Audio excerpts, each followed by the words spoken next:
Hi, this is Ariel. Bonjour. Welcome to this channel where we create fun costumes and weird stuff. Today I will be continuing my Moiraine costume from the Wheel of Time TV series. I want to make my own version of this character and I am not sure what to do with the design. I might need some help.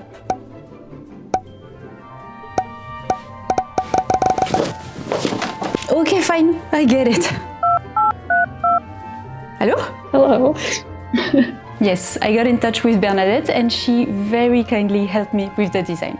So yes, for these things, I made a few sketches. Maybe you can give me advice or just your opinions on the thing, and we can maybe Frankenstein a final project. Yeah, that sounds great. I'm not sure how much advice I can give you, but I can absolutely share my opinion. Well, yeah, I'd like your opinion. Maybe I won't follow it, but probably I will. That is up to you. So, I went with two main directions, the dress part of the show, and one will be more like the traveling outfits. Can you make all of them? I would love to. The first one, I thought something end of 19th century. I love the belt. Oh. I know, what I did, I adapted the thing.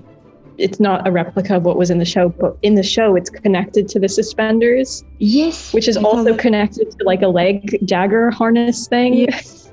Both adaptable, but also if you wanted to do a replica, I guess you can't do the leg thing with the skirt. That was my issue too, but this belt is so great. I highly recommend everyone have one in their lives. The next one will be more medieval fantasy.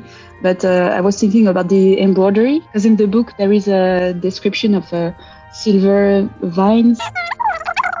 And then we have a sort of big belt, something between a corset and a belt. Looking at it, then there's a lot of capes going around. But with the bolero, you can't really have a cape because you need, there's something under your arm. You need to have sleeves. Maybe for texture, I could do the power is these white lines and silver lines, and I could do something like that. Oh my God. Okay, so I love them all, and I want to see them all come to life, personally. Me too, but... Well, okay, that is all to say basically that whatever you decide to go with, I will be fully excited about it. I love a big pirate sleeve. I'm always down for a pirate sleeve, but at the same time, I love how you've echoed the flared sleeve that she has in the show with number 6. But also, if you give me the option of a cape, I will always select that. I do love the cape idea. I do also love the waist cinch that you have on number 6. That's very, it echoes back to the silhouette that she wears in the show as well. I can't recall where, but I think I've seen a costume drawing of her traveling outfit somewhere. Yes. I don't know where. I could be making this up.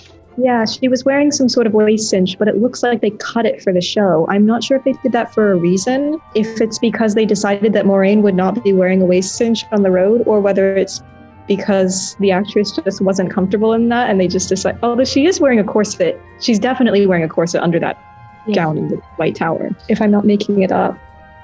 And just see maybe it would be fun to harken back a little bit to the original sketch. Do you prefer pants or a skirt or dress? I think it depends on the context. I will always choose skirt over trousers, in most situations, especially in the tower where it just looks more formal. However, I entirely disagree with the concept of Moiraine wearing a long dress traveling. She's riding a horse. And I read the prequel book, which is all Moiraine basically. And there's so many lines about her being uncomfortable having to get on a horse with a dress and her skirt's riding up to her knees and she doesn't know what to do with herself. Mm-hmm. I'm just wear trousers. It would entirely make sense if that's part of her characterization, that she doesn't like to show too much of herself, that it would make sense that she's opted for trousers when she's out traveling. I mean, this is entirely my personal beliefs. You do what you will with this, but I'm kind of tired of the trope of beautiful, ethereal sorceress lady who just magically, shows up and does stuff and just looks elegant all the time. Like if she's out traveling on the road and she's been out traveling on the road for 20 years hunting for this one specific person on this one specific mission, she's not just a floofy, pretty ethereal thing. Yeah. She's a traveler and she's practical. Not that dresses aren't practical, but like, you know, the beautiful silk satin embroider, you wouldn't wear that on the road. Yes, I think this show has a vibe that is not exactly medieval fantasy, but like maybe futuristic. Yeah, that's what it is. It is futuristic. Yes. Okay, so I think we can go with pants and the little corset and maybe the cape. Would you do the belt with the waist cinch? Like, would that make sense? I think I could work something like that if I add this. I'm just, you know, over here advocating for everyone to have one of these belts because they're fantastic. But, you know, do with that as you will. I'm sorry, I'm just taping at the same time as we're talking. That's okay. I'm so curious to see. Do you think a flared pants or maybe a normal pants that is punched up in the boots? That would be practical, I think, for riding to have them, because she does wear tall boots, so that would make sense. The style of trousers that Lan wears is really interesting. I think they're inspired by traditional Eastern dress, of which I don't know enough of to strictly pinpoint it, but it like folds over a bit. I don't really know how to describe it, but they're really wide leg. It's interesting. I like the fact that it would incorporate some of Lan on her silhouette. It would make sense, I guess. You know, they've been traveling together for 20 years. She's probably picked up some of his dress styles. So I just taped, maybe we can go with this. Oh, I love it. A bit Frankenstein. We have the shirt and then with the coat on the top, it will look cool, I think. I love that. I love that the cape matches the height of the trousers. That's gonna, I think, produce a really interesting, fabulous silhouette. Yes, and practical. And very practical, yeah. It's almost like she's figured out the length that she needs to be able to move well, but have it still long enough to like protect her modesty or whatever. She's very concerned about in the book. So it's like, how long can I make it without making it like impeding my movement, and then cut everything right there? That's so cool. Okay, I think I like this. I was thinking of doing something like the belt buckle. I don't know if I can do that in time, but doing like a snake that is eating its tail. I think I could do it in resin, but I don't know if it will be strong enough for a belt buckle. Oh, that's so cool. I don't really know anything about resin casting to be able to advise on that, but the idea sounds really great. I do love that carries that symbolism through to multiple pieces of accessory beyond just the rings. I imagine that the costume makers have the same, when they have time, they have the same mentality. I'm always looking at the embroidery and like, why did they choose that particular motif? Like, what does it mean? Does it mean anything about, you know, how it relates to the character?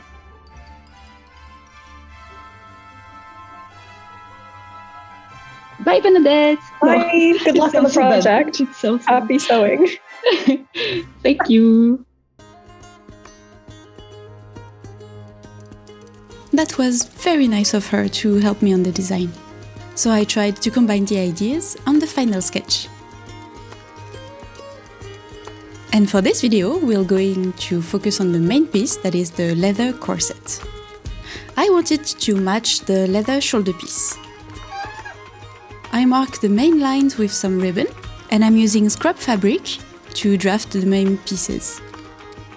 I make the lines a little better with some red marker, and I'm using that to cut all the pieces in fabric to make a mock-up. After a few adjustments, I can cut this into leather. I am using the same big roll of thick leather that I used before. It might be too thick, but also it makes it very rigid, so I won't need to put any boning. And I don't want this to be too tight anyways. I'm also trying to fit everything I can on the scraps from previous projects. The leather is cut using a sharp box cutter. It is very quick, and I have the 8 pieces that makes the corset. I will carve the details on the leather, so all the pieces got soaked in water.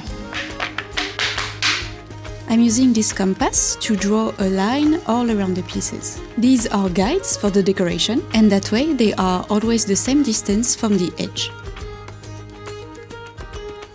I am using my little roulette to mark some more guides on those lines. And I'm using my very fancy homemade stamp to mark all the little triangles. It's just a screw that I filed. I tried to match the bolero, but also it's my own design, so I don't have to follow a very specific pattern. Next, I'm adding some circles and the center of those with another screw.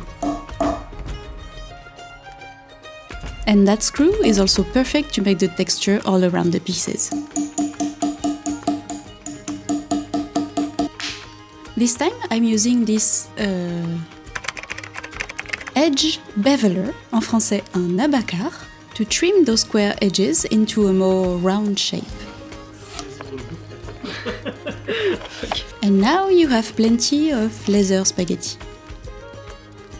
I do a little burnishing of the edges with this wooden tool, and I will do that again later after I put some wax on it. It makes the edges a bit neater.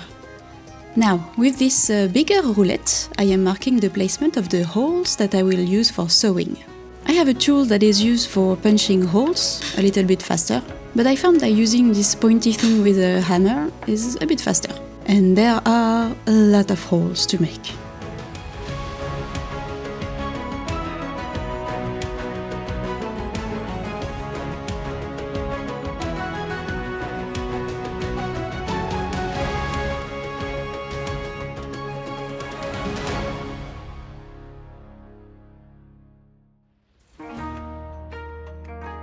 Now, for the dye, someone commented on the video of the shoulder piece that I should use a sponge to apply the dye instead of a brush. So I'm cutting off an old sponge to try this. And now I can dye. If you use leather dye, don't forget to wear gloves and stay away from flames.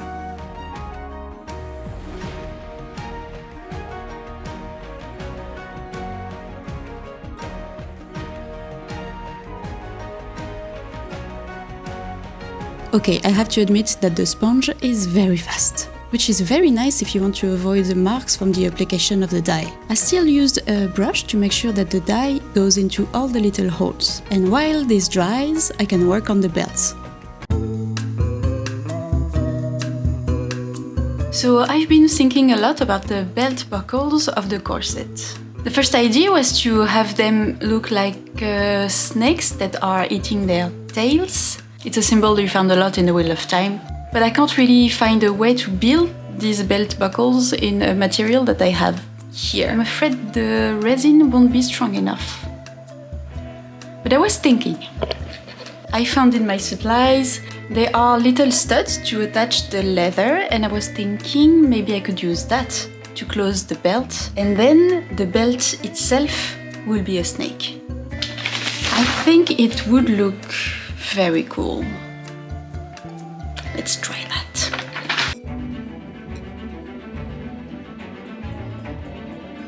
The more I draw it, the more it looks like... I think I'm going with this, and this part will all be little scales. Soon I realized that the eyes were too far apart to hold onto the belt, so I decided to have just one stud in the center of the head. So I cut the long strip to be the belts, and I mark my snake drawing with the point. And the belts were soaked in water again, ready for carving.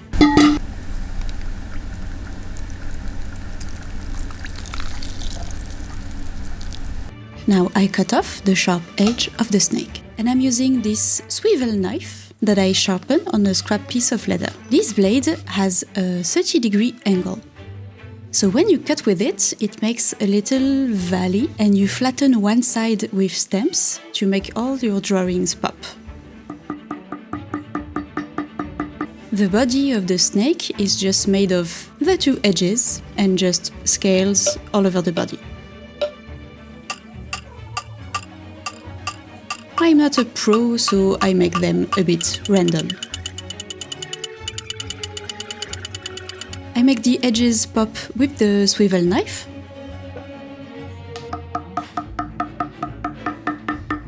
And a bit of burnishing on the edges. And to put my little stud, I make a hole on the nose of the snake. I'm really happy with these. They are not perfect, but they look very cute. And they will be cuter in blue. The corset pieces are dry, so I'm using this old leather repair paste to make them all shiny. I apply it heavily and I use a brush to have it in all the little holes. I let it soak for a bit and then it's polishing time. I'm just rubbing them until they are shiny and chrome.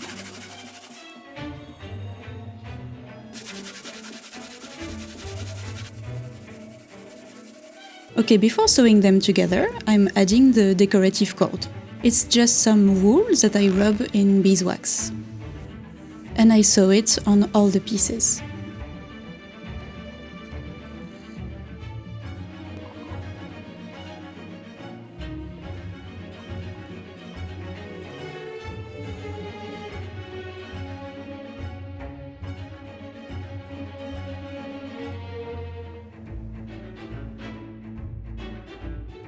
Now, sewing the pieces together. I'm using this very strong cord that is waxed. It is stiff enough that I don't need any needles, but each stitch needs to be pulled very hard, and that took a while.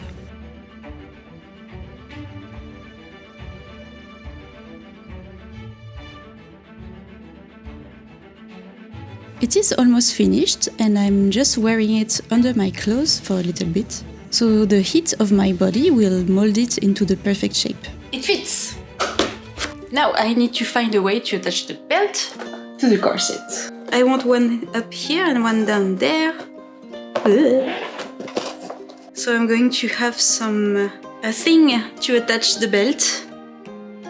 A loop! Ah! Almost done! I have some scraps in a thinner leather and it will be perfect for the loops. So I cut 8 of them. And I dye and polish them the same. They need a little hole for the rivets. These are very cheap and very easy to put in. I use a hole puncher to pierce my corset with a little scrap underneath not to damage the puncher. You put the pin of the rivet underneath, the head on top, some gentle hammering, and it is in place. Voila, simple support for the belt. And to have the straight belt fit on the hourglass shape of the corset, I curved them while they were wet. Let's add some beads.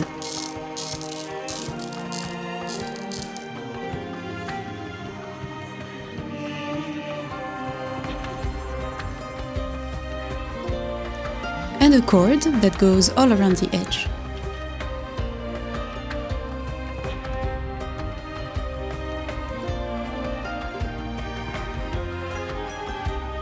To make sure that the belts were on the right size, I am adding the studs while I'm wearing the corset.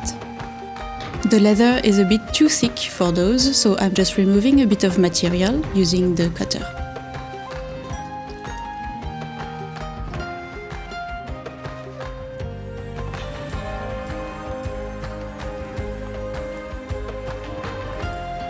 The excess belt can be cut and finished again with the dye and the wax. And also I added finishing wax on the inside to protect the threads and the leather.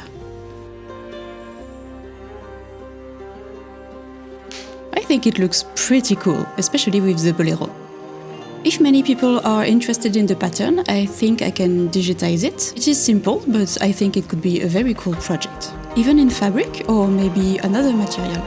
Tell me in the comments and I'll see what I can do. I can't wait to make the finished outfit. And maybe I will get some more help from another Sedai. Allez, bisous!